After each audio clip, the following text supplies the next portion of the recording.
Tired of ads barging into your favorite news podcasts? Good news. Ad-free listening is available on Amazon Music for all the music plus top podcasts included with your Prime membership. Stay up to date on everything newsworthy by downloading the Amazon Music app for free or go to amazon.com/news ad free. That's amazon.com/news ad free to catch up on the latest episodes without the ads. This episode of Israel Story is sponsored by Michael and Hedy Poufalis-Milgram, in memory of Hedy's parents, Mark and Pearl, who were both Holocaust survivors.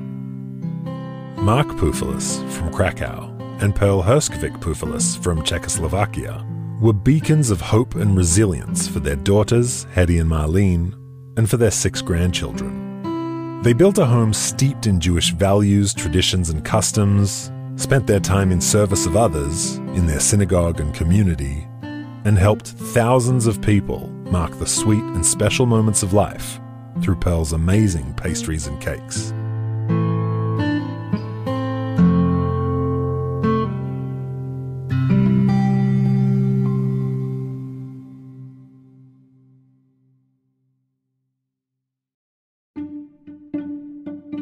I know you care about the war in Israel right now, and you've been reading the headlines.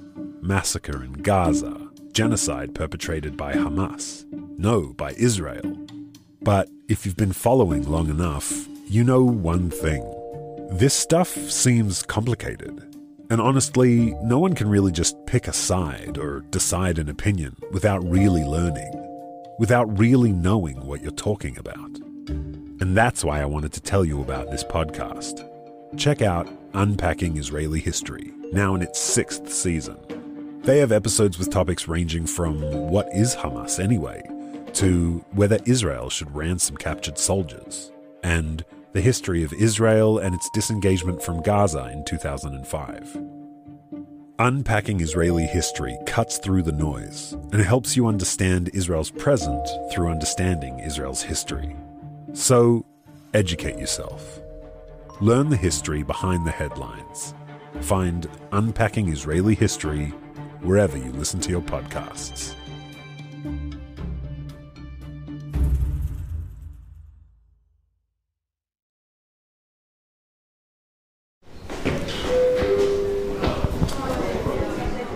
Okay, so this is Cafe Europa. Cafe Europa, I think it's wonderful. It's some place to meet people from your own generation. Cafe Europa has existed since the 1980s. It began in America. It was named after a cafe where Holocaust survivors met in Europe. And sometimes they have very nice programs, and sometimes it's a little boring. Joe, he's the comedian here. My name is Joe Wiesner.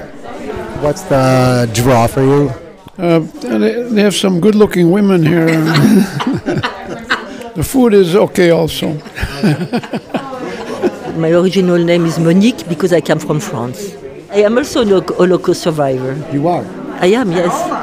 We are all are. In Holland I was in hiding from the age of 6 weeks. You mean this war now? Yeah. Yeah, but everybody talks about it. Just it's so awful. And it's like it never stops for the Jews. They're killing the Jews. They hate the Jews. Yeah. Our grandson was serving in the Gaza. He was Miluim, they called him in, and he was there for a while. Wasn't doing much, and then they released him, so now he's home. So if you know the songs, I invite you to sing with me, and if you don't and you just want to relax and enjoy them, I hope that you enjoy them. Let it be, let it be. This is like a Fabringen without the vodka. Well, there's be an answer, let it be. Toda rabba. Hey listeners, it's Mishi. So as you know, we're continuing our series of Wartime Diaries, which is our attempt to capture different experiences of this terrible war.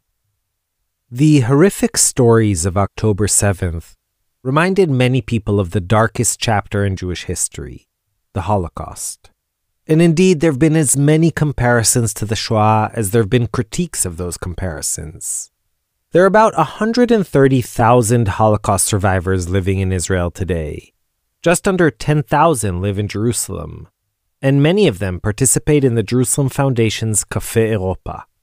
Café Europa offers not only a physical meeting place, but also a whole range of social and cultural activities, concerts, lectures, memorials, workshops, as well as professional help in navigating the thickets of Israeli bureaucracy. We spent a morning at the Café Europa branch in Jerusalem's German colony. There were all kinds of opinions about the Holocaust comparison, but the person with the strongest feelings on the matter just so happened to also be Café Europa's oldest member, Walter Bingham. A few weeks later, Mitch Ginsburg and I visited Walter, who is the oldest active journalist in the world, in his home in downtown Jerusalem.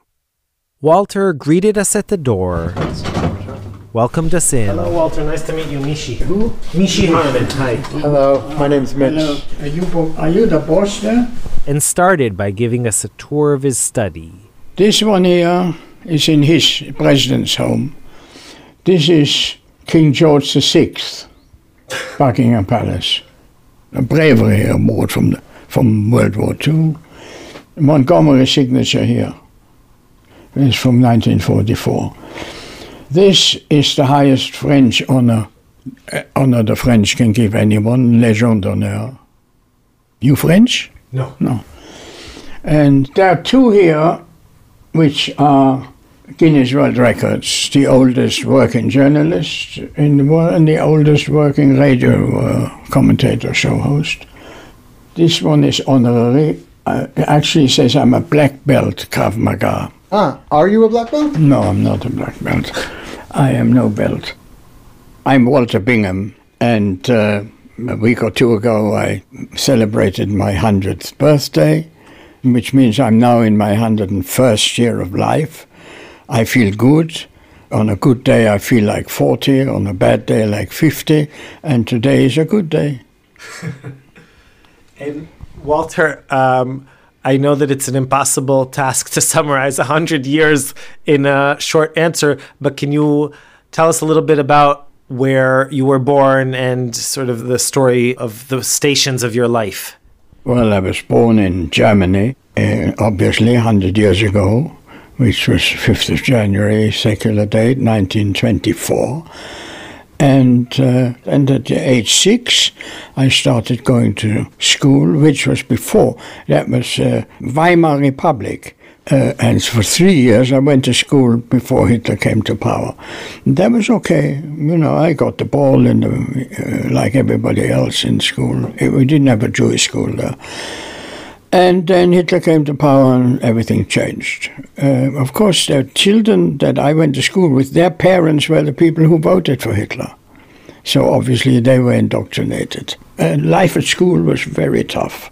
I was sitting next to a German boy, an Aryan boy, and he copied my work, as one does at school. He got good marks and mine were bad. And when I lifted my finger to answer the question, teacher's question, I wasn't called anymore.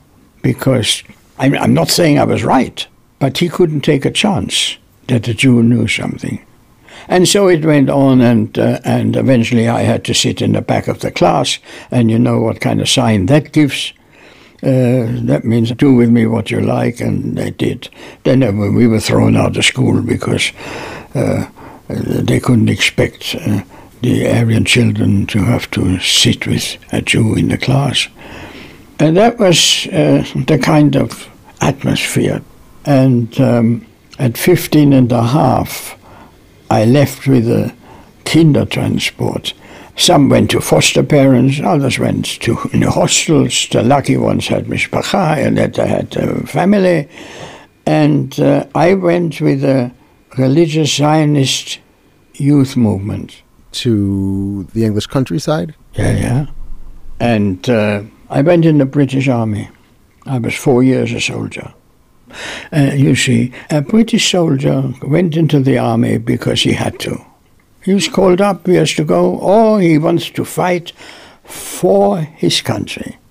Now, I had no country to fight for, certainly not the Germans.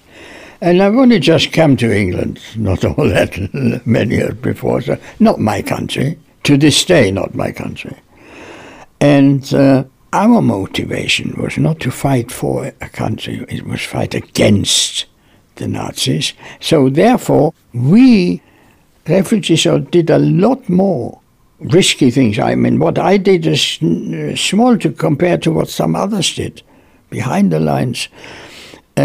We had a motivation to finish the job and get the Nazis. So when I landed in the water on the beaches of Normandy driving an ambulance, I was initially an ambulance driver, and I went through France, Belgium, Holland, and I always said to the army, look, anybody can drive an ambulance with some training. I speak German. Surely we're going into Germany, you need some German speakers.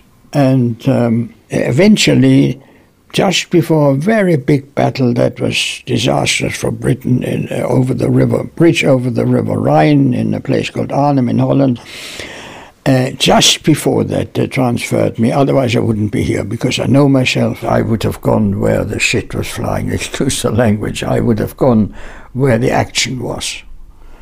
They transferred me from the battlefield to an office at Oxford Circus in London. A secret office over a department store, one of the Oxford Circus corners, where I was trained as a document specialist and in counterintelligence. And then I came out of the army on the last day of 1947, when I went to the demobilization center, and they gave me a coat and a suit. Here's your railway ticket, goodbye. There was no aftercare, no post-traumatic stress care that everybody does today. And I had suffered under that, I suppose. And then one day, an emissary from Israel found me, and he said, look, you're an experienced soldier, come, we need you. And I said, I had a bloody war right up to here, I'm not going. And then I was in London, and I got married eventually, and my wife liked England. What do you do if your wife doesn't want to go? So I'm stuck. And you spent the next 50 years there. Yeah, I was in London working in journalism and radio, and then my wife died in 1990. After that, my daughter made Aliyah, so I thought that I should be somewhere where she is, because I'm getting her on. And then I decided it's time for me to come as well, so that we're all together here. Mm. Because I was getting old. I was getting on for 80, old. And today I'm 100. So for the last 2 decades, you've been here in Jerusalem. And Walter, where were you on October 7th? I was getting ready to fly out of the country on October the 8th. How come? The organization March of the Living have organized a trip to relive the Kindertransport. So they chosen 3 people from that Kindertransport. I was one of them. And if it hadn't been this important subject of telling the world about this, if it hadn't been something like that, if it had been a pleasure trip, I would never have left my country. Absolutely not. I felt very uneasy on the 8th of October to leave the country. I guess we were curious, though, Walter, as somebody who fled Germany as a youth on that Kindertransport, to be back in Germany, what did it feel like in your head? Things came back to you, you remembered. I mean, the Germans did terrible cruelty. Don't want to describe it now, and you can't describe the cruelties that the Hamas did on the 7th of October. But the big difference between the events in Germany and the events here in October, October the 7th was an indescribable, cruel event. But it was not the Holocaust. The Holocaust was a state-organized event. The October the 7th was organized by a terror group. Yes, they were ruling the Gaza Strip, but there was not a state. They were a terror group. And there's a big difference. So you cannot compare it with the Holocaust. Not the Holocaust was a... well, I don't have to explain it. It was quite a different event. A Holocaust was an organized killing machine over a very long time. October the 7th was a terrorist attack of the utmost cruelty. But we have a state of Israel. But with all our mistakes, we could prevent it going on, and we are able to fight those terrorists, and we are doing it right now as we speak, and defeating them. So what do you feel when Bibi and other people talk about the Hamas as Nazis, or the Israeli ambassador to the UN wears a yellow star to the Security Council? Well, I was appalled that he wore a yellow star following the event in October. Why? Because it diminished the impact and the event of the Holocaust. Walter, let me ask you, as somebody who lived through more history than most people, what does it feel like now, at the age of 100, to reach this moment, which I can imagine is tough, because there's a general sense of hopelessness and of despair and of sinking into violence and stuff like that. What do you feel that? Look, old people in Café Europa say, oh, the good old days. The good old... No, nonsense. They were not the good old days. I would love to be young today. Today is the days to live. So I think we are living... Unfortunately, we have some problems here. But we are living in an era which could be paradise. I see a wonderful future. We are not going anywhere. We will defeat them all as we have done in the past. It will be sometimes more difficult. Unfortunately, it will cost us lives. But the country is more important than the individual. And here we get into the question of the hostages, which is a terrible thing. I mean, if it went for the hostages, the war would be over in 8 days. But the country is first, and the individual is second. And what's your role in all this? Look, I would very much like to go and do some military service, like something like being at a Machsom somewhere, what do they call it in English? Checkpoint. At some checkpoint where I could, not on the front line. I would love to be at some checkpoint, and I think I could handle it. Now, today, at 100? Yeah, I think I could handle it. But I want to maybe look, if you can, a little bit ahead. How do you see the immediate future for the country, for Israel? Look, there were the Roman Empire, the Greek Empire, the Chinese Empire, the Byzantine Empire, the Ottoman Empire, the British Empire. Where are they? All gone. And what? We are here. And we'll always be here. We're going nowhere, and we are flourishing, and we will defeat them all as we have done in the past. Look, they're telling us today, the civilians, we are not caring for the civilians in Gaza.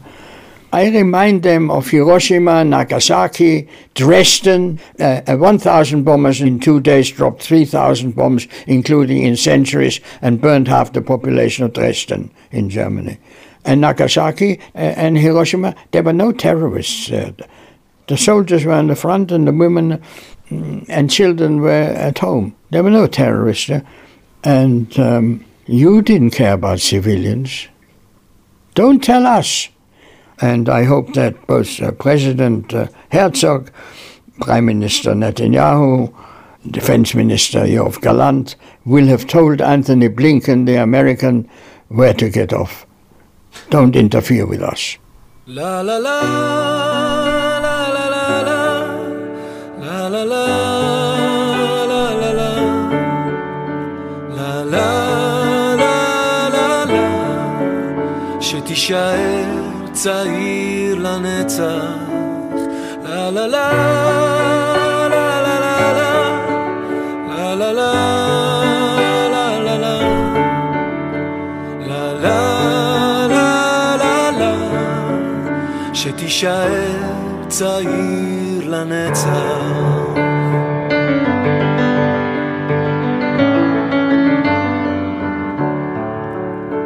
שישמור אותך אל ויגשים משאלתך, שתעשה בשביל אחר והוא למענך, שתיגע בכל כוכב ותטפס על כל שלב, שתישאר צעיר לנצח, שתגדל להיות צודק, שתדע לראות האור ולמצוא את האמת בתוך החושך הגדול, שתמיד תהיה חזק, אל תשחק את המשחק, שתישאר צעיר לנצח. לה לה לה, לה לה לה, לה לה לה, לה לה לה, לה לה לה, שתישאר צעיר לנצח.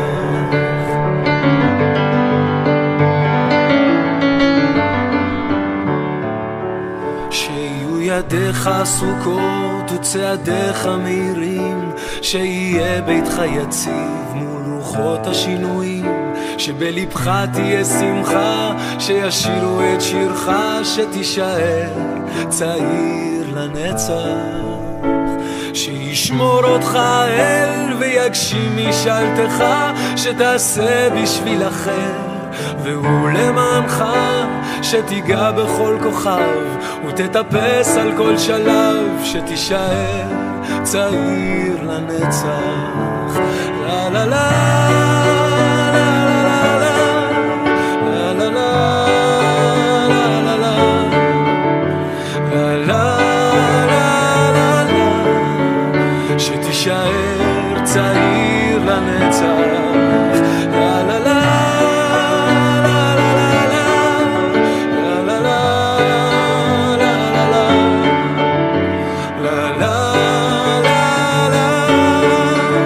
שתישאר צעיר לנצח.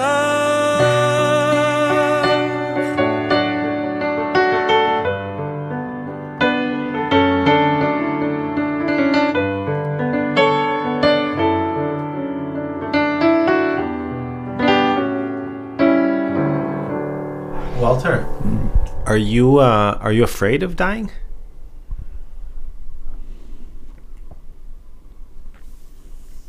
I'm not ready for it. I have a lot of work to do. I'm not ready. I feel immortal. The only time I realize that I'm old is when I pass a mirror. My inside knows it's old. Inside my body knows it. But I'm not old. Am I afraid? I love life. I lead a very interesting life, a happy life. Are there any dreams that you have that remain unfulfilled? Any dreams? Yes, I have dreams to have a nice young girlfriend, but it's not materializing.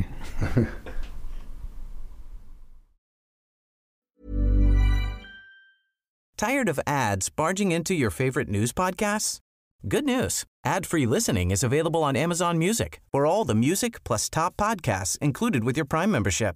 Stay up to date on everything newsworthy by downloading the Amazon Music app for free or go to amazon.com/news ad free. That's amazon.com/news ad free to catch up on the latest episodes without the ads.